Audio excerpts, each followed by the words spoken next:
This is the AdHero Podcast, the podcast that reveals marketing tips, trends, and techniques by industry experts, insiders, and influencers. For years, AdSymble has helped businesses develop and launch campaigns to amplify their message, establish authority, and earn their lion's share of the market. This podcast will help you design and supercharge your plan to make an impact with valuable lessons you can apply in your business today.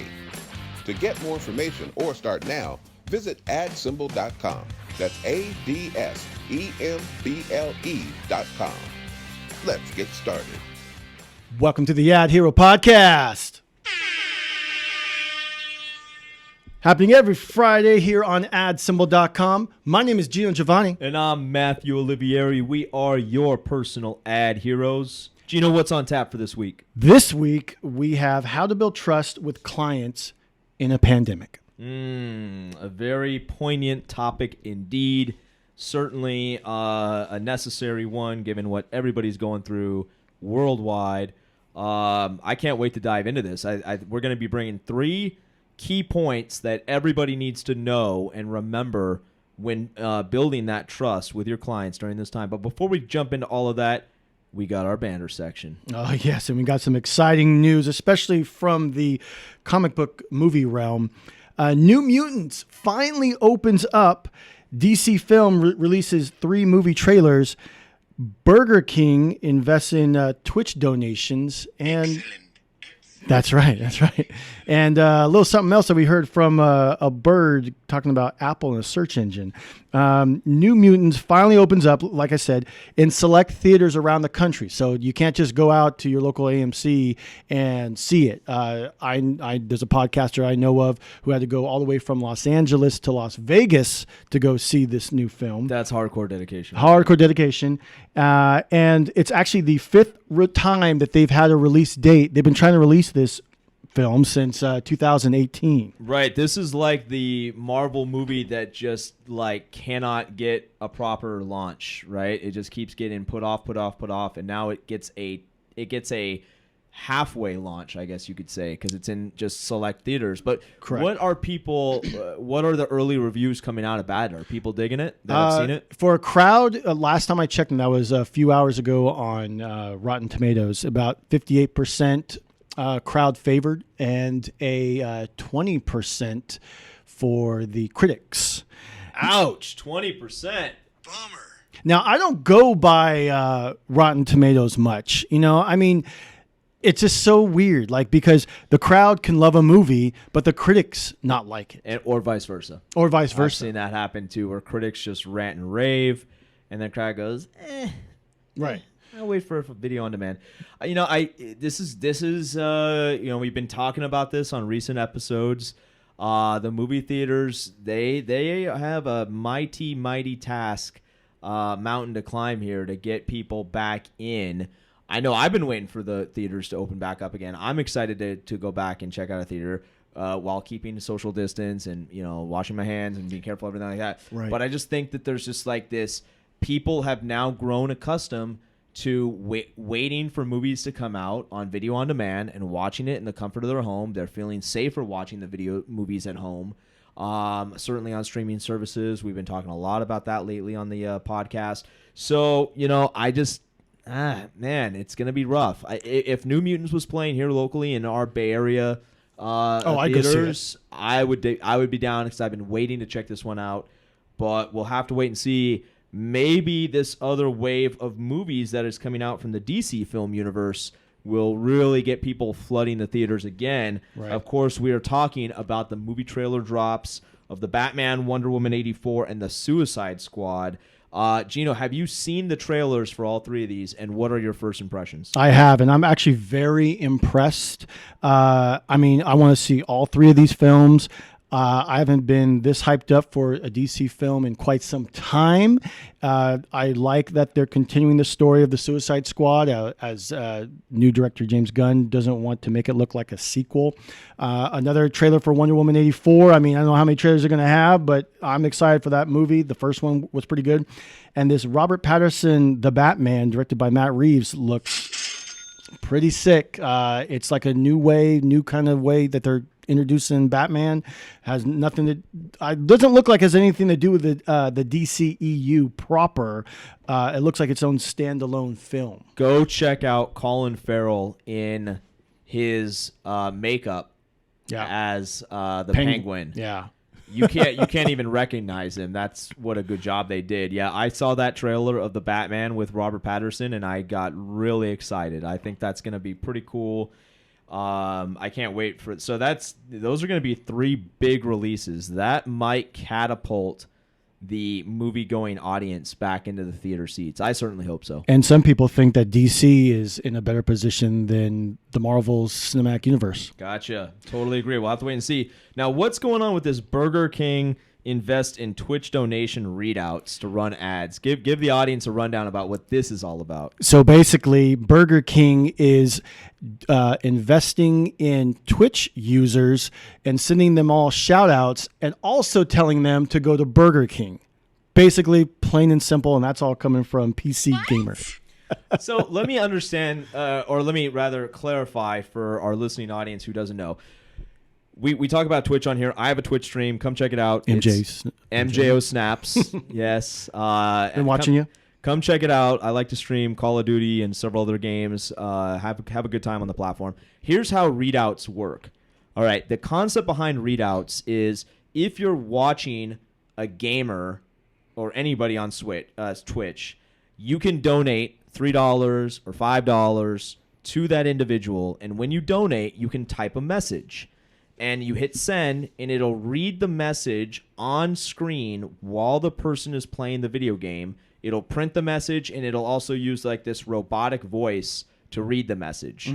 Okay, now, when this idea was hatched, the concept was if you're watching your favorite streamer and you want to get their attention, you could give them $5 and you could type something out like, hey, man, I love what you're doing on your stream. That was the original concept.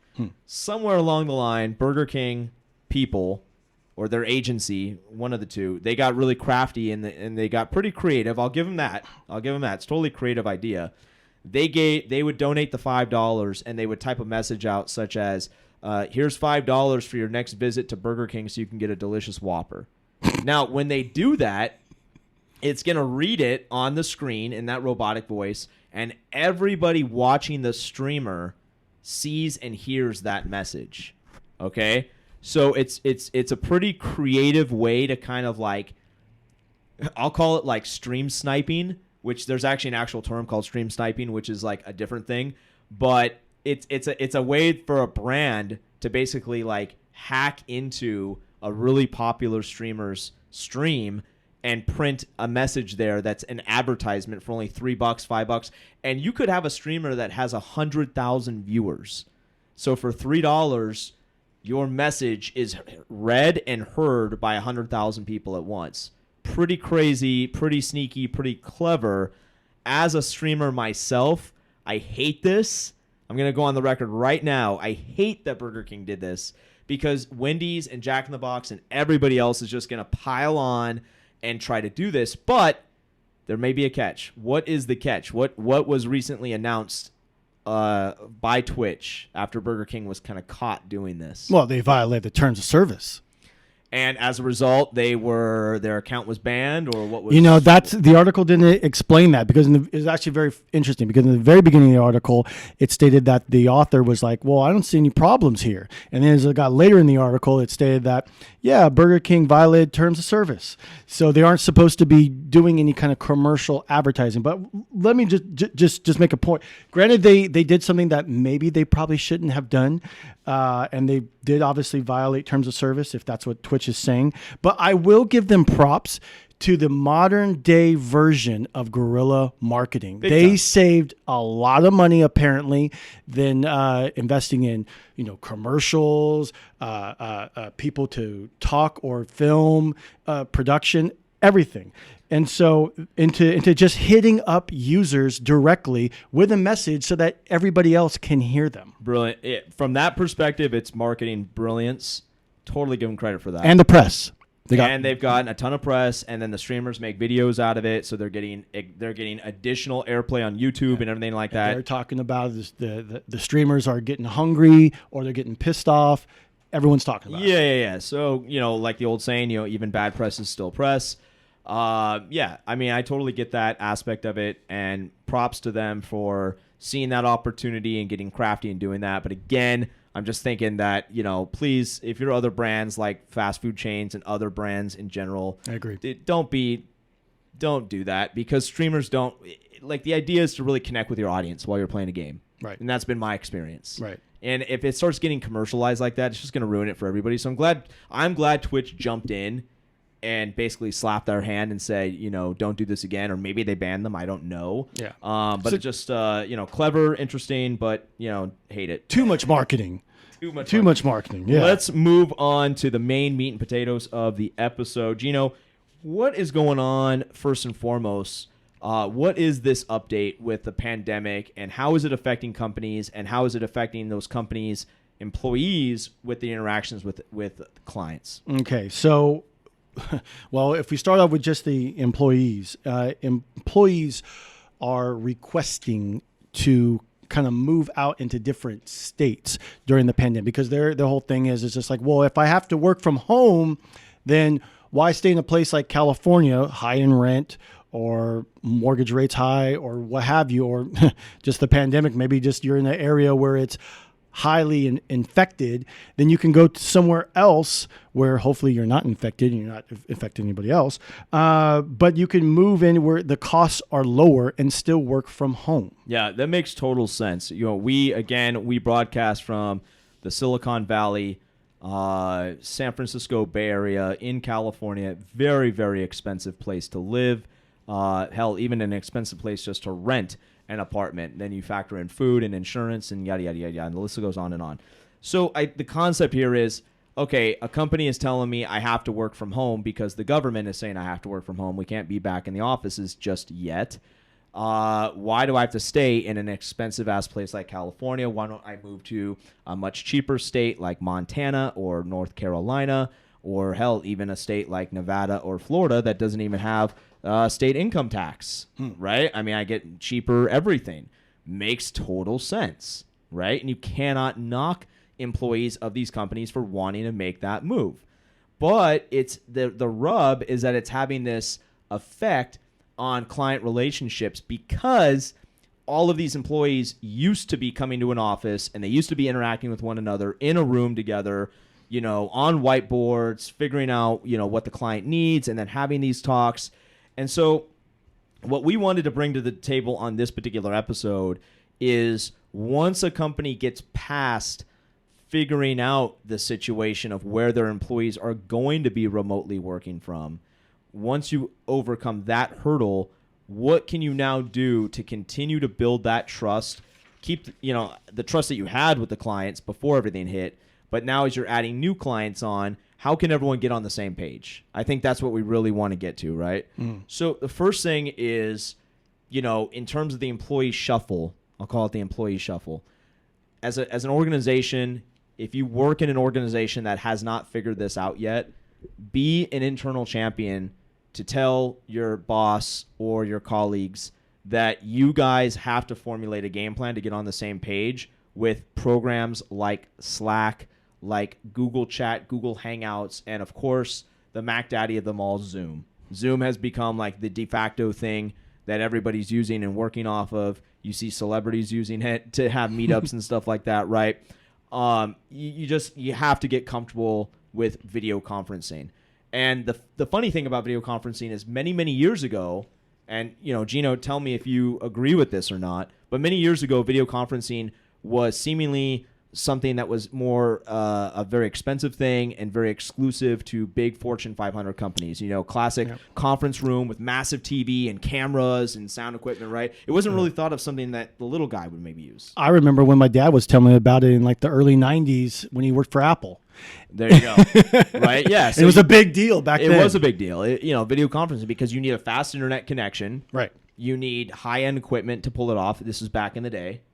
Okay.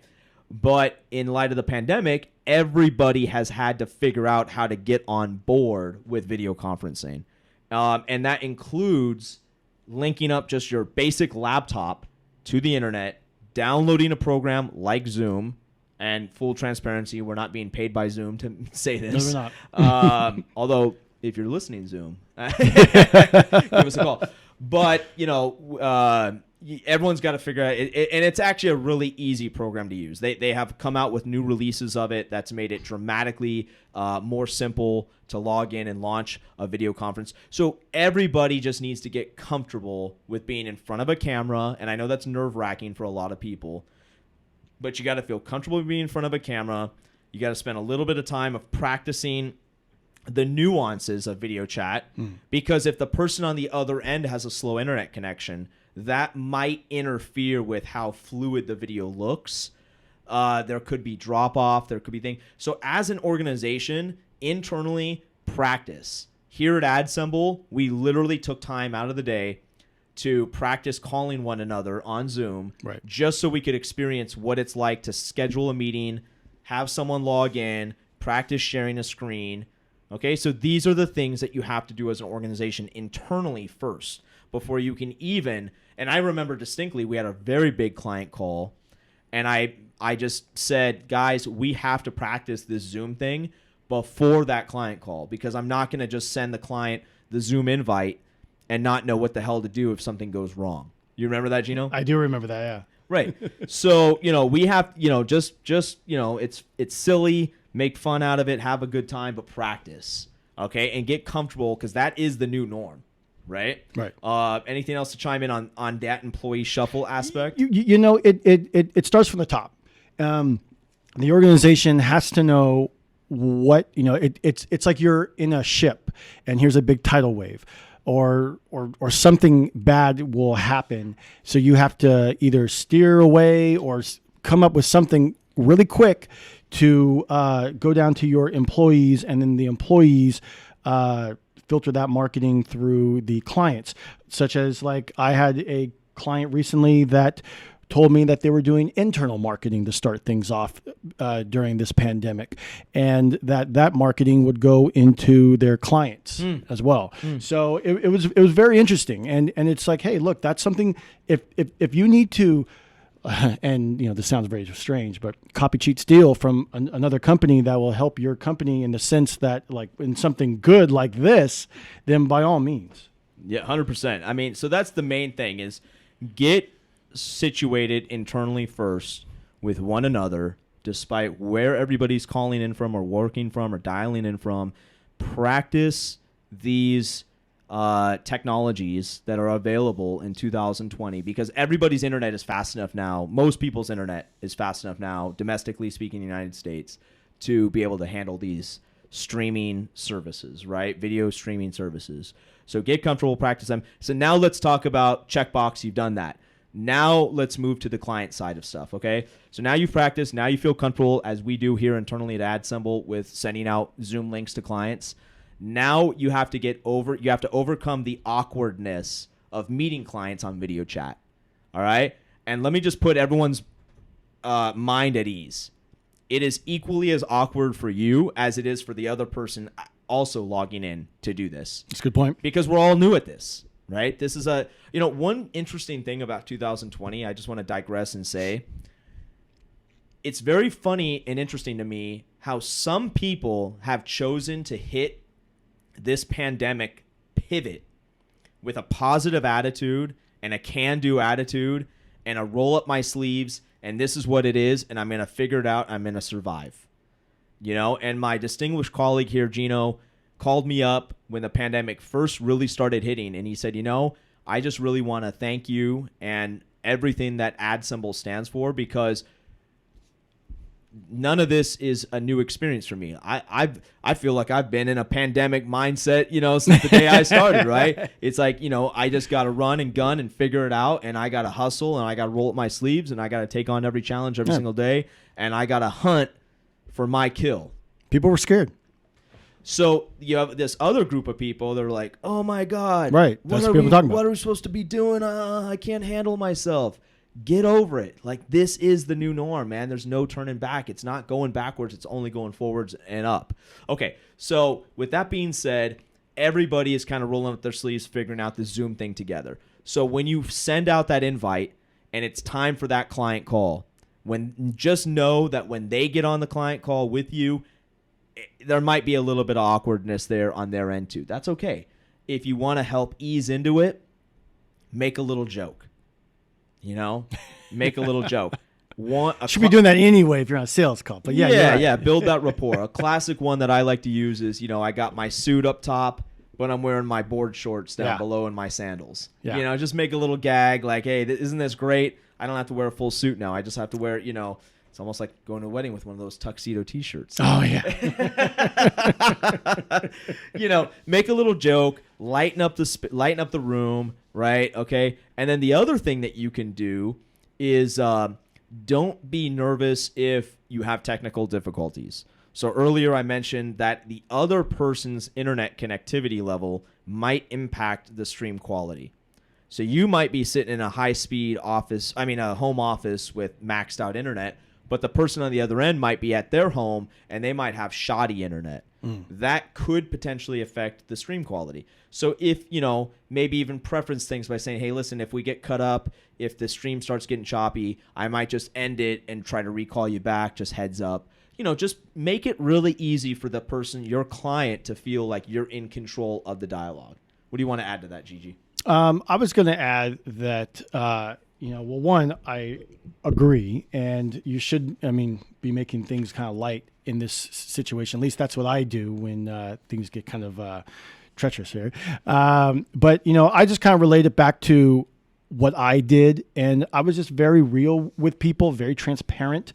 I even had my own campaign going on my email blast that we want to save the economy, and we shouldn't be backing down and trying to scramble around and trying to find out like what to do. No, you know what to do. You know what to do, so just do it. And if you screw up, then okay, you go back to the drawing board and then you fix it and keep moving forward. Right. Like Rocky said. Right. So now you've gotten past the part where your guys are comfortable with the clients, and again, a difference between, previous client versus new client. Previous client is going to be understanding that everyone's in this new norm. Everyone's figuring out Zoom. Everyone's doing this thing. No problem. Brand new client, you really want to go heavy with the rapport building, making some jokes, keeping it lighthearted, making it comfortable for everybody. Here are 3 key things that you want to do to build trust during the pandemic. You want to be creating wow experiences at every opportunity you can get. So here at AdSemble, we have a set of core values that the company adheres to. And the number 1 core value on that list is create wow experiences every day. So previous to the pandemic, a wow experience could be surprising a client at their office with a Starbucks coffee. Completely unexpected. I was, quote, in the neighborhood, thought I'd swing by and drop off your favorite coffee. That was a previous pandemic wow experience. Post-pandemic, or in the pandemic wow experience, after a phone call's done, I hand wrote a note to you in my best cursive writing, and I shipped it right to your office or to your home office, right? Okay? A handwritten note, nobody takes the time anymore to do those. Super wow experience. If I got a handwritten note, and we actually have received them as thank yous from customers, we'll put them up in the office. We have some right now on the refrigerator and other places in the office, right? Whenever someone takes the time to make a handwritten note, that's a big deal. That's a wow experience. So that's something good that you can do to create that trust, build that trust during the pandemic. Number 2, as we talked about, making someone feel comfortable on the call. Something goes wrong, the audio cuts out, the video gets choppy, someone's bumbling with the controls, your client's messing with the controls and isn't getting it or figuring it out. Make light of the situation. Don't make them feel anxiety-ridden that they don't know what they're doing. Nobody likes to feel like they don't know what they're doing. But this technology is new for everybody, so go out of your way to make them feel comfortable. And number 3, the communication and email follow-ups have to be exceptionally written. I think before all of this took place, a lot of business could get taken care of or could take place at a coffee shop or a restaurant or famously on the golf course, right? So you take a client out on the golf course, you play around 9 holes or 18 holes, shake hands, and the deal's done. Well, currently speaking, that's not really available right now. So a really good Zoom video call, followed by a handwritten note in your best cursive writing, followed by a series of very immaculately written emails can get the job done and can get you the deal, can get you the sale. But if you're not confident in your writing skills, either have an assistant help you out or a colleague in your office. Definitely want to get on that Grammarly tip. For those of you who don't know, that's a plugin you can get for your web browser, for your email web browser or anything like that. It'll critique your grammar. It's really, really good. It's really works well. I know all of us here at AdSymble use it. But your grammar writing skills is a big deal. Do you have anything to add to that, Gigi? Well, first of all, we're not being endorsed by Grammarly, just so everybody knows. That's 2 drops today, right? That's right. That's right. But hey, you know what? That's what it's all about. Networking, trying to figure things out, trying to help each other out in this whole pandemic thing. I think those are top of the money right there. And, we're probably going to be in this pandemic for a while. Yes. But kudos to America, because I just see like a lot of improvement, although it seems like some things could be kind of controversial on what's real and what's not. But overall, I think in business wise, hey, look, we're seeing business grow. Right. And we're seeing people not give up. And I love that. So if you stick, my final thoughts here on the topic is, if you stick to those 3 things, creating wow experiences, making people feel comfortable, your clients feel comfortable when you're doing these video chats and these interactions, and following up with exceptionally written emails with perfect grammar, you will continue to build trust in this pandemic time. So that's what we got for you today on that matter. And just hitting the D block here to wrap things up, I want to give a shout out to one of our brand new billboard partners, Thompson Billboards, Thompson Media Company. They're based out here in the San Francisco Bay Area, but they have coverage of billboards across the country. They have recently just signed on and joined us at for our marketplace at our VIP level tier, and I just want to give a shout out to them. We're excited to be partnered with them and bring more opportunities to their billboard locations. Gigi, what else do you got to wrap it up? Well, on social media, follow us online through our social media channels at AdSymble. On our YouTube page, give us a like, subscribe, and hit that notification bell to be notified on all AdHero shows and various other content related to marketing. And don't forget to leave a comment or question below and let us know your thoughts. We're loving getting all these comments, man. We're getting hit up on all the platforms. I've been hit up on LinkedIn, Twitter, Facebook. Yeah. It's great. It's great to hear from everybody. We love the global audience too that we're reaching out to. So if there's a particular topic, maybe this would be a good thing to throw in there. If there's a particular topic in the world of advertising that you guys want to hear more about, send us that. Drop us that note. That'd be good. Say, hey, we want to hear about content marketing. We want to hear about Google ads. We want to hear about whatever, right? We are all here. We are here to service you, our valuable listeners. We love what we get to do here on this podcast, but we want to hear more from you. Exactly. So drop us a note. Let us know. For inquiries and more information about outdoor advertising, visit our site, adsymbol.com. Yes, sir. Find the AdHero podcast on all major platforms. Thank you for tuning in to the AdHero podcast every Friday. My name is Gio Giovanni. And I'm Matthew Olivieri. Yeehaw! Signing out.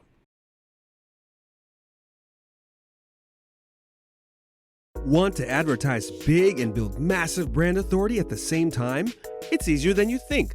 Open Display by AdSymble lets you advertise on digital billboards nationwide. Just go to opendisplay.com for a free account to get started.